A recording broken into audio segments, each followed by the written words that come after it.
ایک مرتبہ ایک شخص حضرت علی المرتضیٰ رضی اللہ تعالیٰ عنہ کے پاس آیا اور کہنے لگا، اے علی، میں بہت مالدار تھا، پھر اچانک گھر سے رزق جانے لگ پڑا، چلتا پھرتا کاروبار بند ہونے کے قریب آ گیا ہے، مجھے کچھ سمجھ نہیں آ رہا کہ میں کیا کروں۔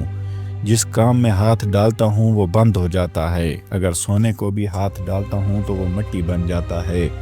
جب یہ شخص اپنے سارے شکوے سنا رہا تھا تو سیدنا مرتضیٰ رضی اللہ تعالیٰ عنہ اس کی کمزوری سمجھ گئے۔ فرمایا کہ اے شخص، تو اپنے گناہوں کو ترک کرنا شروع کر دے، تو گناہوں کو ترک کرنا شروع کر دے گا تو تیرے گھر میں رزق آنا شروع ہو جائے گا، تیرے اٹکے ہوئے کام ہونا شروع ہو جائیں گے۔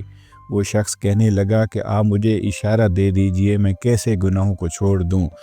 تو حضرت علی رضی اللہ تعالیٰ عنہ فرمانے لگے کہ اگر تو نماز نہیں پڑھتا تو نماز پڑھنا شروع کر دے، اگر تو شراب پیتا ہے تو شراب چھوڑ دے، جو برائی تو جان بوجھ کر کرتا ہے وہ برائی تو چھوڑ دے، اگر کوئی جانے انجانے میں تو اسے کوئی گناہ سرزد ہو جائے تو رات کو سونے سے قبل اللہ سے اپنے گناہوں کی معافی مانگ لیا کر، انشاءاللہ یہ کام تو کرے گا تو تیرے اٹکے ہوئے کام بھی ہونا شروع ہو جائیں گے۔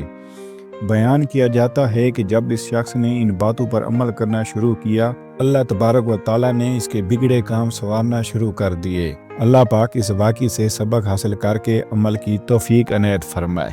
ہمارے چینل کو سبسکرائب اور ویڈیو کو لائک ضرور کر دیا کریں۔ آپ کا چھوٹا سا تعاون ہماری حوصلہ افزائی کے لیے بہت ضروری ہے۔ اللہ آپ سب لوگوں کی مشکلیں آسان کرے۔